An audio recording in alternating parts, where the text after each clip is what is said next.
ओम नमो भगवते वासुदेवाय। ओम नमो भगवते वासुदेवाय। ओम नमो भगवते वासुदेवाय। ज्ञानतिमिरान्धस्य ज्ञानाञ्जनशलाकया चक्षुरुन्मिलितं येन तस्मै श्रीगुरुवे नमः।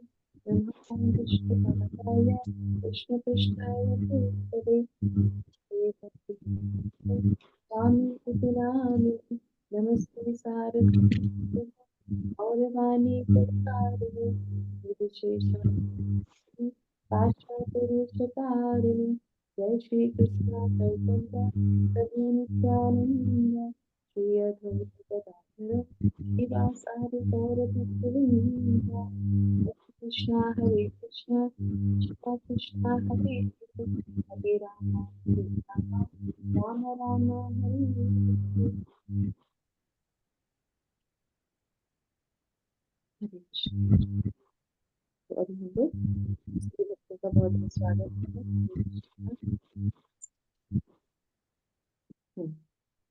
हरे कृष्णा। तो आज हम लोग जो है भगवत गीता के 9वें अध्याय के प्रथम श्लोक को सुनेंगे, पढ़ेंगे, है ना, बहुत सुंदर तरीके से। और जैसे कि हम लोगों ने कल चर्चा की थी कि ये जो है परम गुह्य ज्ञान है, मतलब cream of the cream. Bhagavad Gita के क्रीम ऑफ द क्रीम कैसे है? जैसे कि 3 भाग होते हैं ना भगवत गीता के, ना, कर्म योग, भक्ति योग, ज्ञान योग। ठीक है, तो ये भक्ति योग मिडिल पार्ट, मतलब 6 से लेके 12 तक के अध्यायों में ये जो है भक्ति योग है, मतलब क्रीम हो गया भगवत गीता का क्रीम। उसमें भी क्रीम क्यों है? क्योंकि इन सब में ये जो 9वां अध्याय है ये परम गुह्य ज्ञान भगवान दे रहे हैं, तो इसलिए क्रीम ऑफ द क्रीम इसको बोला जाता है। ठीक है, तो चलिए अभी हम लोग सुनेंगे। तो कल हम चर्चा कर रहे थे कि इस अध्याय से सिमिलर कौन सा अध्याय है दूसरा?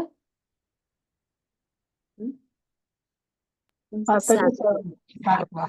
यस। तो मैं अभी पहले आपको एक स्क्रीन शेयर करती हूँ, है ना, तो आप उसको नोट डाउन कर लीजिए कि क्या सिमिलरिटी है 7वें अध्याय में और इस अध्याय में। फिर हम लोग इसके आगे चर्चा करें। ठीक है। मेरी स्क्रीन आप लोग को दिखाई दे तो आप लोग जो है, दिखाई दे रही है? यस माता जी। देखिए 7वें अध्याय में 7.1 और 2, मतलब कि जो हमारा पहले जो हम लोगों ने 7वां अध्याय पढ़ा था उसका पहला और दूसरा श्लोक, और उसमें जो है यहाँ पे 9वें अध्याय का पहला और दूसरा श्लोक में क्या किसकी गुणवत्ता बताई गई थी? हेयरिंग की। तो 7वें अध्याय में आप लोग को याद होगा भगवान कहते हैं तत् सुनो, अब तुम ध्यान से सुनो, है ना। और यहाँ पे भी भगवान किसकी इंपॉर्टेंस बता रहे हैं? सुनने की। तुम सुनो, ध्यान से सुनो, तो ये हमारे लिए शिक्षाएं हैं। उसके बाद जो है 7वें अध्याय के चौथा और 7वां जो श्लोक था, है ना, 4 और 7, और यहाँ पे 4 और 10, इसमें क्या बताएंगे? इसमें कृष्णा भगवान भगवान कृष्ण का संबंध इस भौतिक जगत से कैसे है उसके बारे में। 7 में भी सुना था हमने, 9वें में भी हम यही सुने। फिर 7वें अध्याय के 8वां और 12वें श्लोक में, और यहाँ पे 6वें 16वें और 19वें श्लोक में क्या है? यहाँ पे शास्त्र चक्षु के बारे में बताया जाएगा कि किस तरीके से हम शास्त्रों को जब सुनते हैं तो उससे हमें वो दिव्य ज्ञान आता है, और उससे हम फिर इस भौतिक जगत को देखते हैं और भगवान को देख पाते हैं। फिर भगवान को जब देखते हैं तो फिर भगवान से संबंध समझ पाते हैं। तो ये शास्त्र चक्षु जो है हमें मिलते हैं, प्राप्त होते हैं। उसके बाद क्या है? उसके बाद जो है 20 और 23 श्लोक, यहाँ पे जो है 20वां और 25वें श्लोक। तो यहाँ पे इन श्लोकों में हमने पहले भी अन्य देवी देवताओं की पूजा के बारे में जाना था।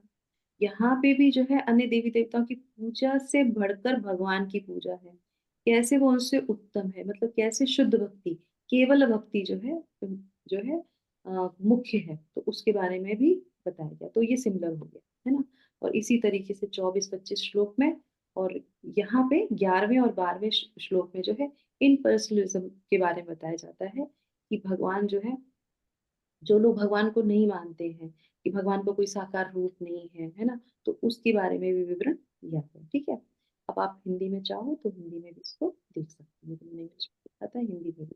निर्विशेषवादी जो लोग होते हैं, भक्त का कृष्ण के साथ संबंध ज्ञान क्या है, वो सब जो है हम लोग इसमें भी सुनेंगे, और ये जो है अध्याय 7 में भी हमको बताएंगे। ठीक है, समझ समझ में आया सभी लोगों को? आप चाहो तो इंग्लिश हिंदी में भी इसको लिख लीजिए। कृष्ण से हमें सुनेंगे कृष्ण की शक्तियां तथा उनके भौतिक जगत से संबंध के बारे में, कृष्ण का सर्वव्यापकता कैसे है, और उसके बाद देवी पूजा या कृष्ण पूजा जैसे बढ़कर है जो है अन्य डेमी गॉड्स वर्शिप वो सब के बारे में, और उसके बाद निर्विशेषवादी व भक्त का कृष्ण के साथ संबंध जो है क्या होता है उसके बारे में हम जानेंगे। ठीक है, हो गया? नोट डाउन कर लिया आप लोगों ने? बंद कर माता जी का एक बार और करना, थोड़ा आगे करिए प्लीज। दिया? तो हम आप सब तक नोट कर लीजिए, हम लोग शुरू करते हैं अपना आज का श्लोक। कोई कोई माता जी वॉलेंटियर करना चाहती हैं तो करेंगे।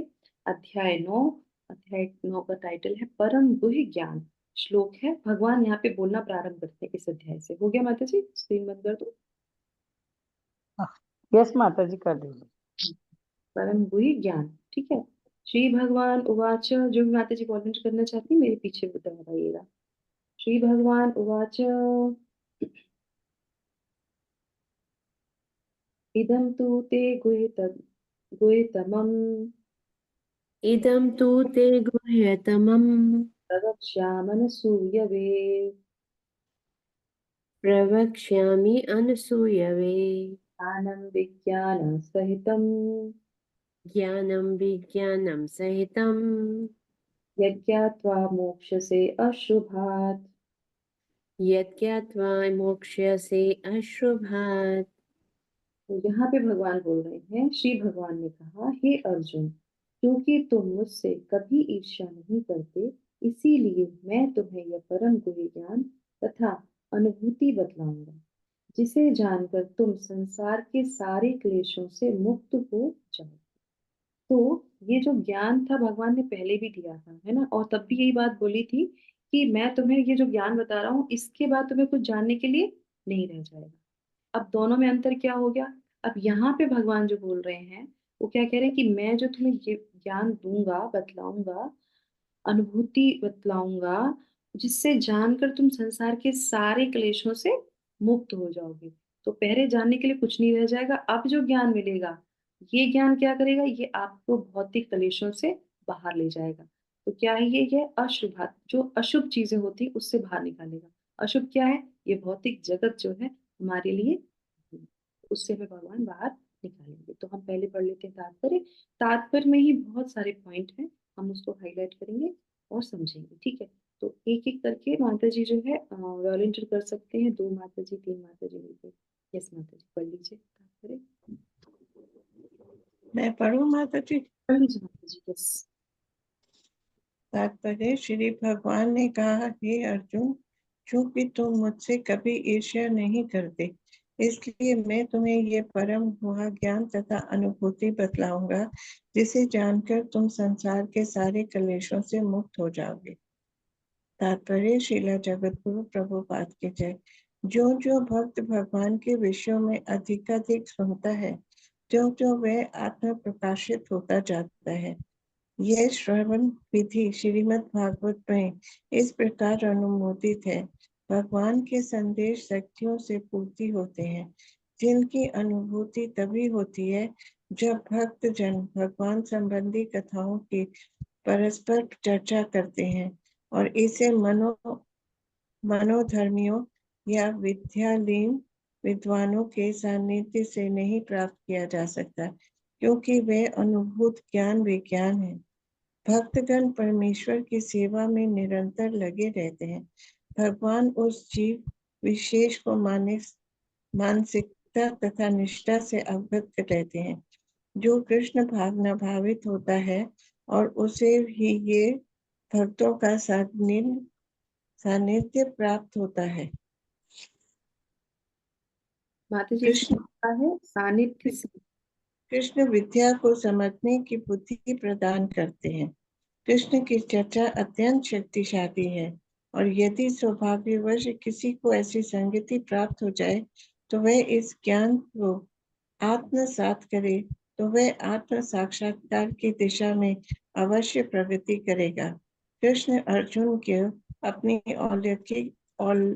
अलौकिक सेवा में उच्च से उच्चतर स्तर तक उत्साहित करने के उद्देश्य से इस नवे अध्याय में उसे परम गुहा बातें बताते हैं, जिन्हें इससे पूर्व उन्होंने अन्य किसी से प्रकट नहीं किया। हरे कृष्ण माता जी।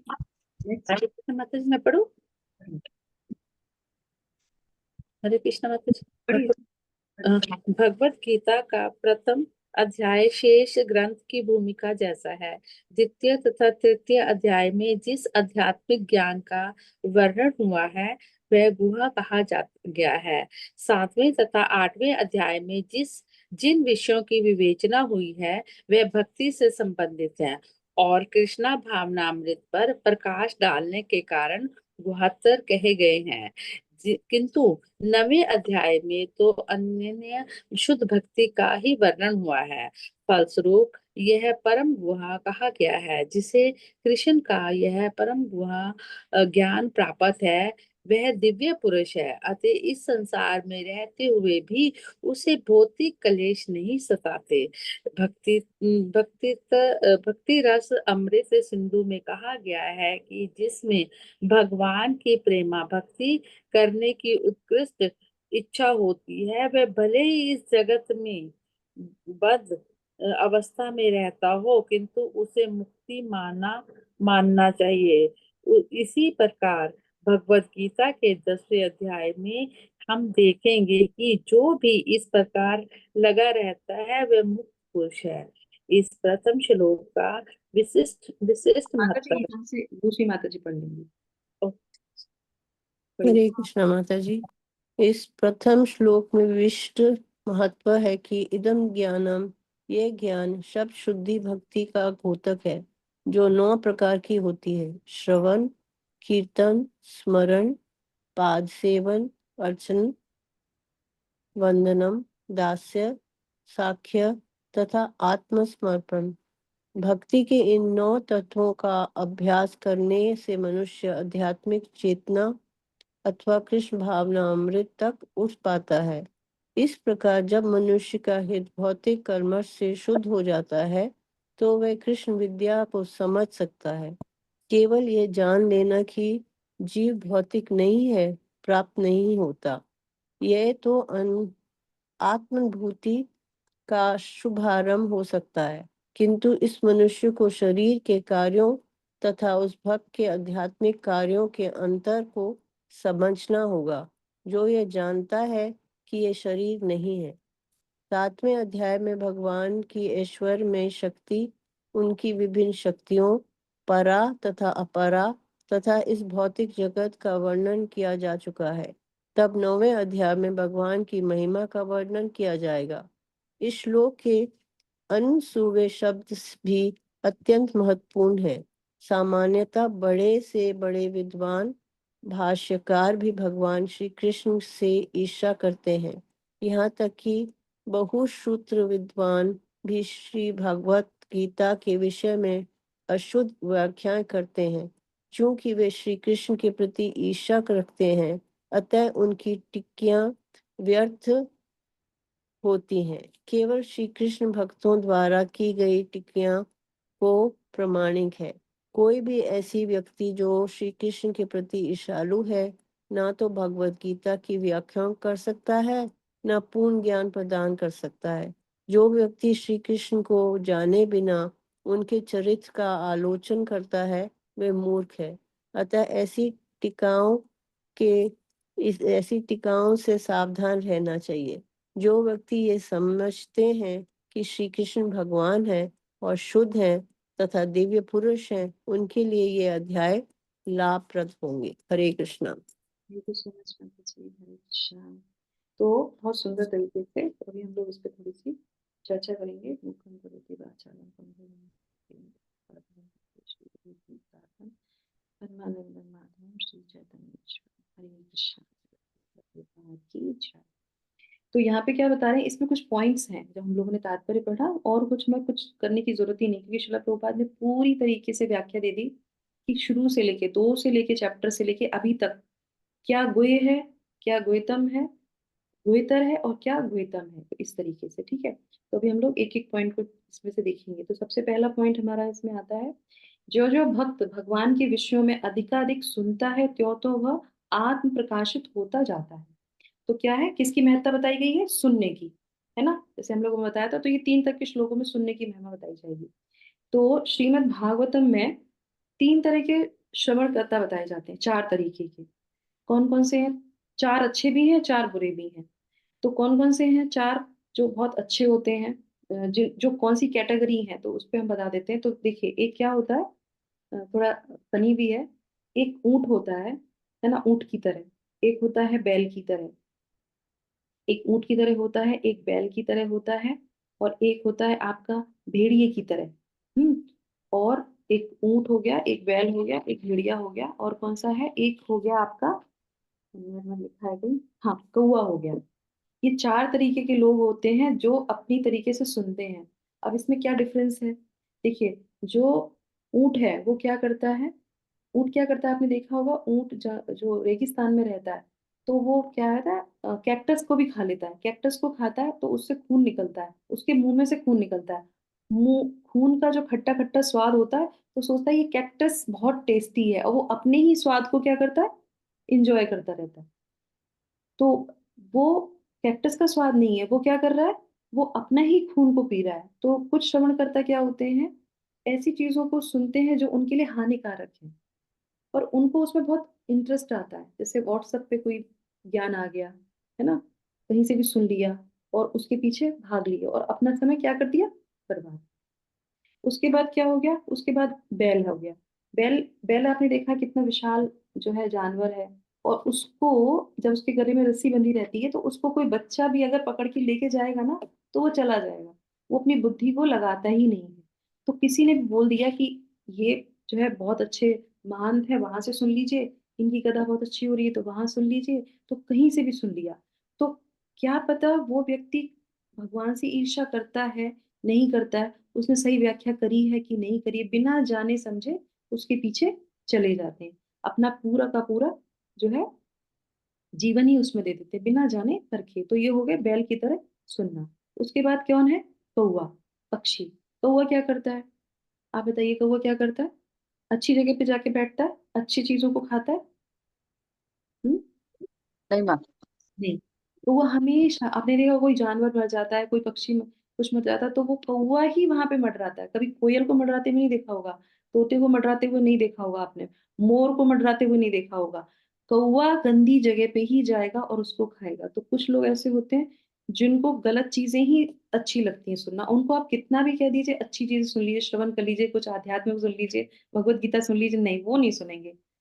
हम मूवी देख लेंगे, हम कुछ कुछ भी ऐसी चीजें, न्यूज सुनते रहेंगे, न्यूज में तो सब कुछ ऐसी ही चीजें आती रहती है ना, वो सुनते रहेंगे। तो इस तरीके से एक वो श्रवण करता हो गए। और उसके बाद लास्ट में क्या है, भेड़िया। भेड़िया क्या करता है, बताइए, भेड़िया क्या करता है?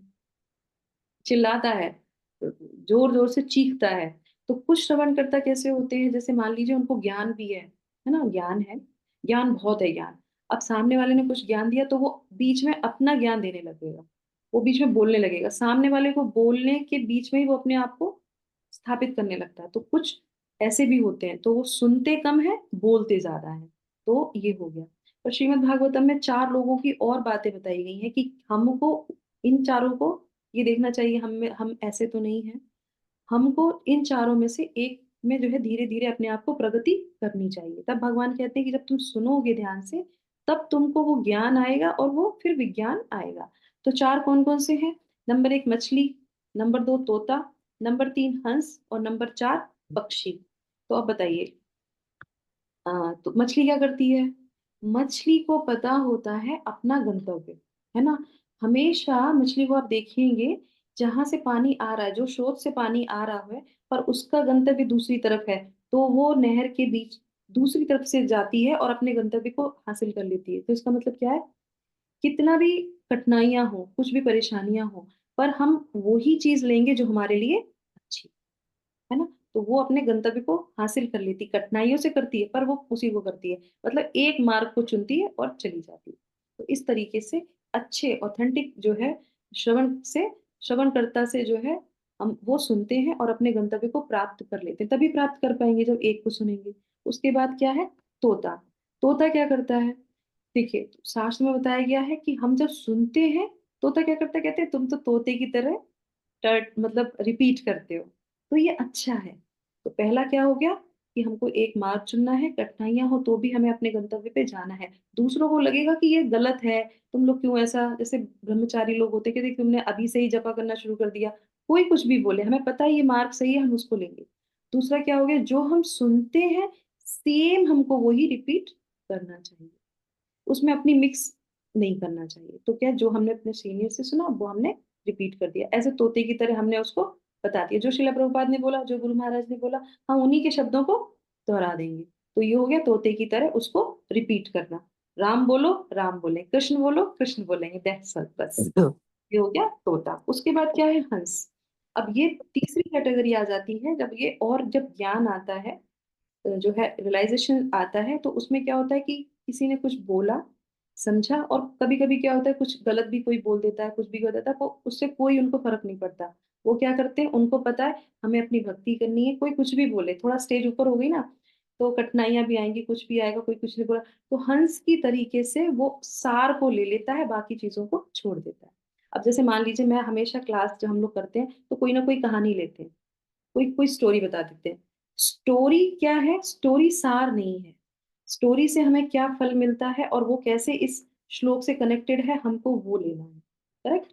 तो वो इस तरीके से हंस की तरीके से दूध को ले लेता है और पानी को छोड़ देता है।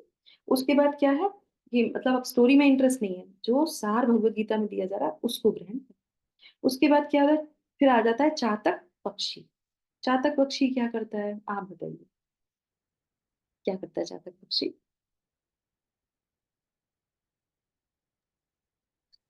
कि बारिश दिनों का किसी विशेष क्षेत्र में कुछ इस टाइप से कुछ था। Correct correct correct. तो चातक पक्षी क्या करते हैं कि जो है अ, विशेष समय पे, विशेष काल पे और विशेष स्थिति में वो पानी को ग्रहण करते हैं, वो भी किसका, वर्षा का पानी।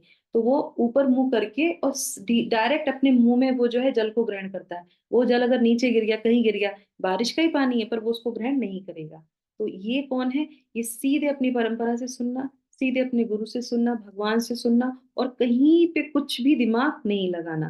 तो ये चातक पक्षी की तरह, कुछ भी हो जाए, हमको चाहे कितनी भी तपस्या करनी पड़े, हमको सुबह भगवत गीता की क्लास में आना है, हमको सुनना है, हमको सुनना ही सुनना है। हमको अपनी परंपरा में, आज जैसे आप लोगों ने शिक्षा सुनी आज सुबह की, कि हमारा जीवन, एक्चुअल हमारा जीवन तभी शुरू होता है जब हम किसी जो है गुरु की शरण में आते हैं। अब उसके लिए कितनी परेशानियां हो जाए, कितना भी वेट करना पड़े, पर हमको वो लेना ही लेना है। तो इस तरीके से चातक पक्षी की तरह जब कोई डिटरमेंट होता है, जब कोई अपने आप को स्थिर कर लेता है कि नहीं, करना ही करना है, अब तो हमने सोच लिया, विचार बिल्कुल, अब कितनी परेशानियां क्यों ना है, कोई कितना भी बोलता रहे कि ये कोई उम्र नहीं है, कुछ भी नहीं है, तो वो उस तरीके से जो है वेट करता है। और वो तब भगवान क्या कहते हैं कि मैं तुमको वो ज्ञान दूंगा। तो इस तरीके से जब हम सुनेंगे, अर्जुन कौन है, ये चातक पक्षी की तरह है, वो भगवान से सुन रहे हैं, तपस्या कर रहे हैं और भगवान से सुन रहे हैं। तो हमको भी अपने आप को इन कैटेगरीज में लेके आने का प्रयास करना चाहिए।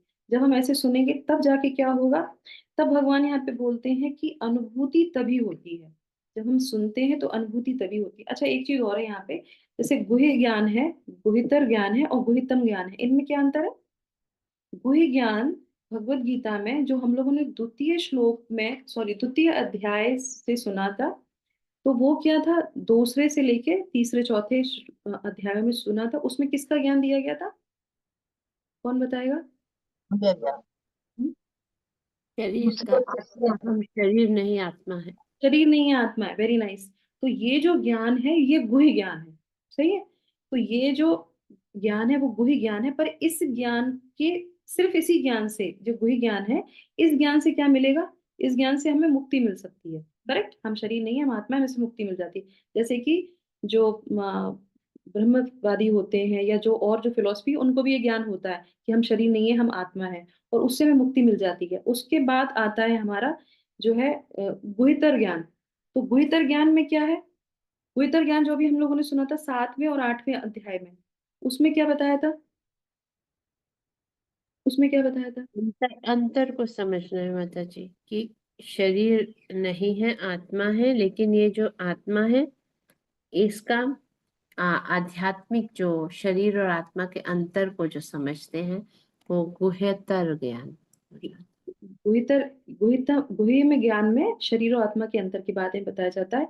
जो 7th अध्याय में हमने सुना था उसमें हमें भगवान के बारे में पता चला था और हमें भक्ति के बारे में पता चला था कि ये सारे जो पद्धतियां हैं उसके बीच में पद्धतियां आ गई थी, सारे योगा लेटर्स आ गए थे। तो उन योगा लेटर्स में क्या था कि भक्ति विशेष है, तो भक्ति का इंट्रोडक्शन हो गया था। तो यहाँ पे हमें भक्ति के बारे में पता चला, तो वो क्या हो गया, गुह्यतर ज्ञान हो गया। उस ज्ञान से भी अच्छा क्या ज्ञान है, भक्ति के बारे में पता चलना कि भक्ति एक विशेष प्रकार का मार्ग है जिसको हमें लेना चाहिए। हम शरीर नहीं है, हम आत्मा है। आत्मा का फूड क्या है, भगवान की सेवा करना। करेक्ट, समझ में आ गया। तो वो उससे बेटर हो गया। अब गुह्यतम क्या है, गुह्यतम क्या है, यहाँ पे जो ज्ञान दे रहे हैं भगवान वो कौन सा ज्ञान है, अब उससे अच्छा क्या हो गया बताइए। गुह्यतम ज्ञान है जो भगवान दे रहे हैं इस समय। हाँ? क्या है, गुह्यतम ज्ञान है जो इस अध्याय में भगवान हमें दे रहे अरे हैं। गुह्यतम का अर्थ क्या है, यहाँ पे जो भगवान, भक्ति का ज्ञान, शुद्ध भक्ति का, शुद्ध भक्ति का ज्ञान। शुद्ध भक्ति का। यस, यहाँ पे देखो शिला प्रभुपाद ने क्या बोला था, केवल भक्ति। आगे जाके जो आगे की पैराग्राफ है उसमें क्या लिखा, अनन्य शुद्ध भक्ति का ही वर्णन हुआ है, किंतु 9वें अध्याय में तो अनन्य शुद्ध भक्ति का वर्णन हुआ है। देखिए आगे वाले पर उसमें शिला प्रभुपाद दिखते हैं। तो यहाँ पे क्या, केवल भक्ति, अब और कुछ नहीं, सिर्फ केवल भक्ति। अब क्या हो गया, अब उसमें एक चीज बहुत अच्छी होती है, ये हो गया हमने सुन लिया। जब केवल भक्ति जब हम कोई व्यक्ति करेगा तो ये जो ज्ञान है, तो यहाँ पे जो ज्ञान है आप चाहे नोट डाउन कर लीजिए, ये ज्ञान भक्ति है। ये ज्ञान कुछ नहीं है, ये ज्ञान क्या है, भक्ति है। और ये कैसा ज्ञान है, ये ज्ञान जैसे अभी शिला प्रभुपाद ने भगवान ने बताया कि तुम्हें और कुछ जानने को नहीं रहेगा 7th अध्याय में। 9वें अध्याय में कह रहे हैं कि ये जानने के बाद आप भक्ति में प्रवेश करेंगे। और क्या, ये ज्ञानम विज्ञानम, तो यहाँ पे एक शब्द आया है ज्ञानम विज्ञानम सहितम। तो ज्ञान विज्ञान के साथ है। ज्ञान और विज्ञान में क्या अंतर है, ज्ञानम विज्ञानम, क्या अंतर है ज्ञान और विज्ञान। ज्ञान माता जी, ज्ञान है किसी वस्तु को जानना, और विज्ञान मतलब उसको अनुभव करना। करेक्ट। तो ज्ञान हो गया हमारा, यहाँ पे हमने थ्योरेटिकल जो थ्योरी है जो हमने सुन लिया, ठीक है। विज्ञान क्या है, प्रैक्टिकल चीज है, सही है। अब एक उदाहरण से आपको मैं समझाती हूँ। यहाँ पे भगवान उस चीज को क्या समझाना चाहते हैं ना, इस बहुत बारीक सी चीज है जो हमें समझनी है। ज्ञान मतलब हो गया, जैसे यहाँ पे भक्ति है, ठीक है।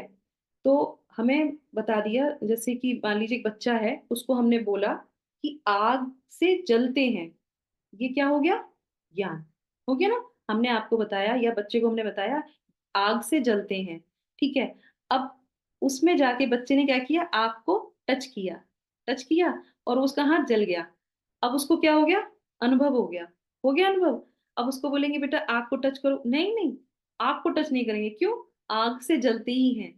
ये बात पहले भी बताई थी कि आग से जलते हैं, पर अनुभव किया, उसमें हाथ डाला, जल गया हाथ। अब दोबारा से उसको बोलेंगे पकड़ लो, नहीं पकड़ेंगे, क्यों, क्योंकि हमको बहुत अच्छा रियलाइजेशन हो गया। पर यहाँ पे जो भगवान ज्ञान दे रहे हैं, हमको प्रैक्टिकल करने की जरूरत नहीं है। समझ में आया, इस ज्ञान को जो भगवान देंगे, हम ध्यान से उसको सुनेंगे, तो क्या होगा, हम जो ज्ञान सुनेंगे हमको प्रैक्टिकल जो है करना नहीं पड़ेगा, हमको रियलाइजेशन स्वयं ही हो जाएगा। अब समझ में आया, बहुत बारीक सी चीज है। अब देखिए चैप्टर 9 है, भागवत गीता आगे जा रही है, तो समझने में भी थोड़ा कष्ट होगा, समझने में थोड़ी दिक्कत होगी, क्योंकि ये स्तर ऊपर होता जा रहा है, बारीक सा है, तो इसको हमें ध्यान से समझना भी पड़ेगा। तो अब आप मुझे बताइए, हम ऐसी कौन सा ज्ञान हम लेते हैं अपने भक्ति मार्ग में जिसमें हमको बिना प्रैक्टिकल ही अनुभव हो जाता है। दिव्य ज्ञान। नहीं, माता जी हम जो जप करते हैं और जप करने में ही हमें वो शुद्धि और क्लियरेंस आनी शुरू हो जाती है, मन इतना शुद्ध हो जाता है, दूसरी चीजों से विरक्त होना शुरू हो जाता है कि वेरी, ठीक है जो कुछ हो रहा है उसको होने दो, हाँ, you be on the path that you have now taken up. Yes. तो जब क्या है, जब हमारी भक्ति में ही आता है भगवान की चित्त शक्ति।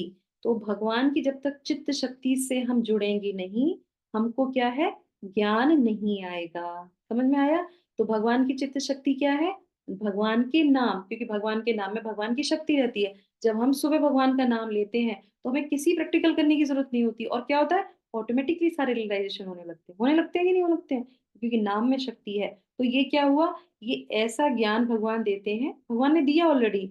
अब ये बताइए, जब भगवान ऐसा ज्ञान दे रहे हैं और कोई अगर उसको ध्यान से सुनेगा नहीं, अगर पूरा फेथ नहीं होगा, तो ये कैसे रियलाइजेशन होगा? नहीं होगा ना। तो सुनना बहुत ध्यान से है, उसको समझना है और पूरी आस्था के साथ। अभी हम लोग आगे जब श्लोक पढ़ेंगे, श्लोक संख्या 2 में और 3 में, तो उसमें बताया जाएगा कि क्या आपकी, तो मैं थोड़ा-सा मैंने यहाँ पे लिखा है, तो ये जो हम ज्ञान और विज्ञान जो प्राप्त कर रहे हैं, सैद्धांतिक है, प्रयोगात्मक है, तो इसमें जो है हमें भगवान की प्राप्ति, रियलाइजेशन शुरू हो जाता है और होने भी लगता है, ठीक है? अब उसके बाद परिणाम में क्या होता है? परिणाम में हमें मोक्ष मिलता है। तो यहाँ पे जो है पात्रता क्या हो गई? अब ये हो गया बात हमारी कि ज्ञान विज्ञान जो हमें मिलेगा, तो उसकी पात्रता क्या है? इसमें भगवान बता रहे हैं कि पात्रता क्या है, कि आपको जो है अनसूयवे, हमें क्या होना चाहिए? अनसूयवे। अनसूयवे का मतलब क्या है? अनसूयवे का मतलब क्या है? ईर्ष्या ना करना। ईर्ष्या ना करना। तो पात्रता क्या है, ये ज्ञान और विज्ञान को लेने की, कि हमको अनसूय होना है, हमको ईर्ष्या नहीं करनी है, ध्यान से सुनना है और ईर्ष्या नहीं करनी है। तो हमें क्या जो है प्राप्त होगा? तो हमें ये ज्ञान प्राप्त होगा, विज्ञान के सहित प्राप्त होगा, और परिणाम क्या होगा? परिणाम हम इस पूरे संसार भौतिक जगत के इस जो प्रलोभन है, जो ये कष्ट है, उससे हम बाहर निकल जाएंगे, भगवान की प्राप्ति हमें हो जाएगी, ठीक है? तो हम फटाफट से कुछ पॉइंट्स को यहाँ पे वो कर लेते हैं। जीव विशेष की मानसिकता तथा निष्ठा से अवगत रहते हैं, तो भक्तगण परमेश्वर की सेवा में निरंतर लगे रहते हैं। भगवान उस विशेष जीव की मानसिकता, तो जो हमारी मेंटेलिटी होती है और जो हमारा जो है डिटर्मिनेशन होता है, जो हमारी आस्था होती है, निष्ठा होती है, उसी से उसी से प्रभावित होकर भगवान क्या करते हैं? भगवान हमको वो ज्ञान देते हैं। फिर श्रील प्रभुपाद क्या लिखते हैं कि ये ज्ञान किसमें से साथ लेना? भक्तों के संग में लेना। ये बहुत इंपॉर्टेंट है, भक्तों के साथ में ही सुनना चाहिए। कहीं से भी बैल की तरह, जैसे पहले बताया था ना, ऐसे कहीं से भी कुछ भी नहीं सुनना चाहिए। जो भक्त हैं उन्हीं से ही सुनना चाहिए। जिनके पास कृष्ण है वो ही किसी को कृष्ण दे सकते हैं, जिसके पास कृष्ण नहीं है वो किसी को कृष्ण नहीं दे सकते, करेक्ट? जो नाम ले रहा है वो दूसरे को नाम ले दे सकता है, नहीं तो नहीं दे सकता। तो ये हमें, ये पात्रता है भगवत गीता को पढ़ने की, भगवान के ज्ञान को पढ़ने की। उसके बाद क्या है कि आत्म, हाँ, और फिर भगवान क्या कहते हैं, ये श्रील प्रभुपाद क्या बताते हैं इसमें? ज्ञान को आत्मसात करे और आत्म साक्षात्कार की दिशा में अवश्य ही प्रगति करेगा। इस तरीके से वो कार्य करेगा तो क्या, डेफिनेटली वो आगे बढ़ेगा। उसके बाद क्या है कि भगवान यहाँ पे कहते हैं 9वें अध्याय में उसे परम गुह्य ज्ञान बताते हैं, जिससे इसके पूर्व उन्होंने अन्य किसी को प्रकट नहीं किया था। तो वो पहले अभी तक इन्होंने नहीं प्रकट किया, अब इसको यहाँ पे प्रकट कर रहे हैं। तो ये इसका वर्णन हमने पहले भी आपको बता दिया कि ये जो 9वां अध्याय में जो ज्ञान है वो क्या है? अनन्य शुद्ध भक्ति के बारे में बताया जाएगा, ठीक है? और उसके बाद क्या है? जिससे भगवान की प्रेमा भक्ति करने की उत्कृष्ट इच्छा होती है, वह भले ही इस जगत में बद्ध अवस्था में रहता हो, किंतु उसे मुक्त मानना चाहिए। तो जो भी भगवान की अनन्य भक्ति करता है उसको लगता है मटेरियल वर्ल्ड में, जैसे श्रील प्रभुपाद थे इस मटेरियल वर्ल्ड में आए, तो क्या कहते हैं, वो भी तो इस संसार में आए थे, वो शुद्ध भक्त हैं, इस संसार में आते हैं हम जैसे जीवों को निकालने के लिए, तो वो यहाँ से निकालते हैं, ठीक है? तो ये इस तरीके से हो गया। तो अब यहाँ पे एक छोटी सी चीज जो है, हमको कैसे सुनना चाहिए? हमको बहुत ध्यान से सुनना चाहिए। अनुसूय जो यहाँ पे शब्द आया है उसकी और बात कर लेते हैं, जो बहुत महत्वपूर्ण श्रील प्रभुपाद लास्ट के पैराग्राफ में लिखते हैं। वो कहते हैं कि सामान्यतः बड़े से बड़े विद्वान भी, भाष्यकर भी भगवान से ईर्ष्या करते हैं, यहाँ तक कि बहुश्रुत विद्वान ही भगवत गीता के विषय में अशुद्ध व्याख्या करते हैं। तो अपने प्रैक्टिकल जीवन से समझ लेते हैं हम लोग इस चीज को। जब हम किसी से ईर्ष्या करते हैं तो आप देखेंगे अपनी किसी को भी अपनी गहरी दिल की बात नहीं बताते, बताते हैं? हमें जब पता चल जाता है कि जैसे मान लीजिए हमारी लॉटरी लग गई है ना 10 करोड़ की, तो आप किसको बताएंगे? जाके मोहल्ले में ढिढोरा पीटेंगे? नहीं ना। आप उसको बताएंगे जो वाकई में आपकी इस खुशी को सुन के खुश होगा। नहीं, अपने दिल की बात उसको बताएंगे, क्योंकि जब कोई चीज आप अनाउंस करते हैं, सबको बताते हैं, उसमें बहुत से लोग होंगे जिनको पसंद ही नहीं होगा। बहुत से लोग होंगे जो आपसे ईर्ष्या करते होंगे, तो भगवान तो सबके हृदय में बैठे हैं, भगवान को तो पता है, तो वो कहते हैं कि ईर्ष्या रहित हो, क्योंकि तुम मुझसे द्वेष नहीं करते हो इसलिए। भगवत गीता में सब लोग पढ़ते हैं इसको। गुह्य ज्ञान क्यों बोला? क्योंकि ये सब पढ़ते हैं, सबके घर में भगवत गीता मिली रहती है, और ये ऐसा ज्ञान है कि खुली किताब है, फिर भी किसी को ज्ञान नहीं समझ में आता। ज्ञान तो इसमें बहुत सारा है। इसमें ये भी लिखा है कर्मण्यवाधिकार रस्ते माँ फलेषु कदाचन, ठीक है, वो भी लिखा है। इसमें ये भी लिखा है कि मन मना भव मत भक्ते मध्या जीवम नमस्कुरु। तो भक्त क्या करता है? भगवान से संबंध है, इसलिए वो लेता है जो भगवान उसको इंस्ट्रक्शन दे रहे हैं कि तुम मेरी शरण में आओ, मेरे जो है मुझे नमस्कार करो और मेरे भक्त बनो। वो कर्म के पीछे नहीं जाएगा, ध्यान के पीछे नहीं जाएगा, किसी के पीछे नहीं जाएगा, वो भगवान की भक्ति में आगे जाएगा। तो इस तरीके से अनसूय, तो हमें अनसूय होना है। हमें जो ये पात्रता है ध्यान से सुनना है। आगे की उसमें और भी वो बताते हैं फेथ, जैसे कल हम लोगों ने डिस्कस किया था, तो 2 और 3 वाले श्लोकों में श्रद्धा के बारे में बहुत बताते हैं कि श्रद्धा के साथ सुनना है, फेथ के साथ इसको सुनना है, ठीक है। तो इस तरीके से ये पूर्ण हो जाता है आज का हमारा श्लोक। तो हमें यहाँ पे क्या क्या मिला, कोई जल्दी से इसको बता देगा? थोड़ा टाइम ज्यादा हो गया आज क्योंकि लंबा पैराग्राफ था इसका। कोई बता सकता है क्या क्या हमें सुनने को मिल, क्या क्या जानने को मिला आज के श्लोक में? हरे कृष्ण, एक एक पॉइंट। माता जी, एक तो गुह्य ज्ञान के बारे में कि गुह्य ज्ञान क्या है, गुह्यतर क्या है और गुह्यतम क्या है, ये तीनों के बारे में क्लैरिटी हो गई। यस। और दूसरा? यस। और हमें मछली की तरह बनना चाहिए। ओके, विपरीत विपरीत स्थिति में भी हमें अपने गंतव्य की तरफ बढ़ते रहना चाहिए। Very nice. और हमें ज्ञान को ध्यान से सुनना चाहिए, अनसूय होना चाहिए। Very nice. तो हमको जो भगवान ज्ञान दे रहे हैं, तत् सुनो पहले भी बोला था, तो सुनना बहुत ध्यान से है। यस, यस माता जी, वेरी नाइस। माता और जी, ज्ञान सिर्फ भक्ति ही है और इसलिए हमें अपने आप को सिर्फ भक्ति में ही लगाना चाहिए। हाँ, तो शुद्ध भक्ति की तरफ हमें आगे बढ़ना चाहिए। ज्ञान तो बहुत सारी चीजों में मिलेगा, है ना, तो सिर्फ वही ज्ञान नहीं है। असली ज्ञान जो गुह्यतम है, जो यहाँ पे जो रिवील किया जा रहा है, वो क्या है? शुद्ध भक्ति, भगवान की शुद्ध भक्ति के बारे में जानना चाहिए और उसको सुनना चाहिए। यस। और कुछ? और माता जी, जो भगवान के बारे में जितना सुनता जाएगा उतना उसको क्लैरिटी होती जाएगी, यानी कि आत्मा की क्लैरिटी उसको होती जाएगी। और बहुत अच्छा माता जी, भक्तों के साथ सुनना है। भक्तों की संगत रखना हाँ, और ज्ञान और विज्ञान में भेद जान जाना कि ज्ञान क्या है और विज्ञान क्या है। Yes, very nice. तो भक्तों के साथ में रहना है, ज्ञान और विज्ञान में जो भेद है उसको भी, और वो अपने आप ही रिवील हो जाएगा। ये क्या है? ये इस तरीके का है कि आप श्रद्धा रखेंगे, सुनेंगे, तो जब क्या है, हमारी भक्ति है। और यहाँ पे भक्ति के बारे में बताया जा रहा है। यहाँ पे जो ज्ञान हम सुनेंगे इस पूरे अध्याय में, अर्चना माता जी कुछ बताने जा रही थी, माइक खुला था आपका। ना माता जी, यही यही पॉइंट था माता जी कि आध्यात्मिक ज्ञान को विज्ञान की आवश्यकता नहीं है। यस, उसको उसकी जरूरत नहीं है। इस चीज से बहुत अच्छा एक मुझे और याद आया, जो फेथ होता है ना, आपने देखा होगा, जब फेथ किसी पे होता है ना, तो हमको चाहे नॉलेज नहीं भी हो, हमको पूरा फेथ होता है तो हम छोड़ देते हैं। करेक्ट होता है ना? जैसे फेथ है, जैसे हम ट्रेन में बैठ गए, फेथ है हमारा, अरे पता नहीं ड्राइवर चला पाता है कि नहीं चला, कभी सोचते हैं ऐसा? नहीं ना। और उसके बाद क्या होता है, हम अपने गंतव्य तक पहुंच भी जाते हैं, है ना। डॉक्टर के पास गए तो पहले क्या करते हैं, पूछते हैं कैसा डॉक्टर है, क्या है, उसके बारे में जानते भी हैं, तो वो ज्ञान हो गया, ठीक है। और उसके बाद क्या है कि जब सुना कि सब कुछ अच्छा है, देखा है, और उसके बाद फिर उसे फेथ होता है, उससे दवाई लेते हैं और हम सही भी हो जाते हैं।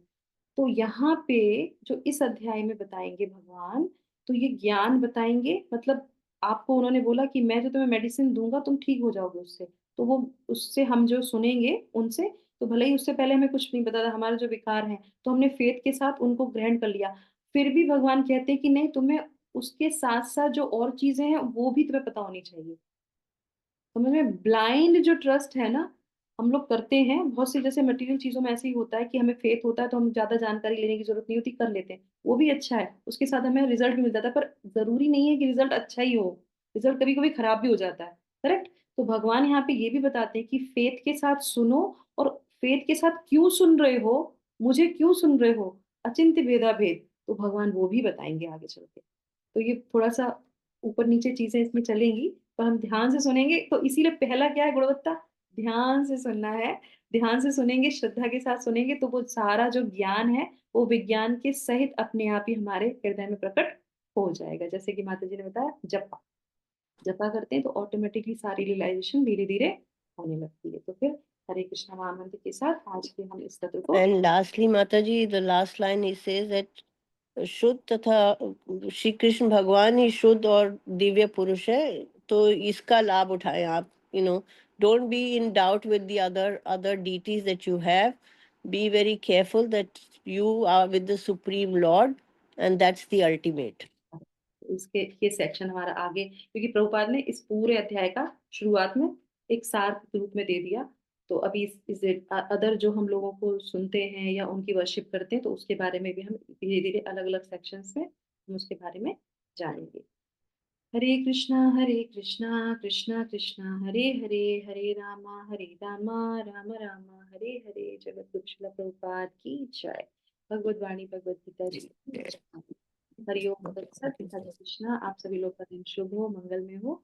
इसके साथ जो है हम सत्य को विराम करते हैं। Thank you so much. Hare Krishna, धन्यवाद प्रणाम माताजी। धन्यवाद। हरे कृष्ण।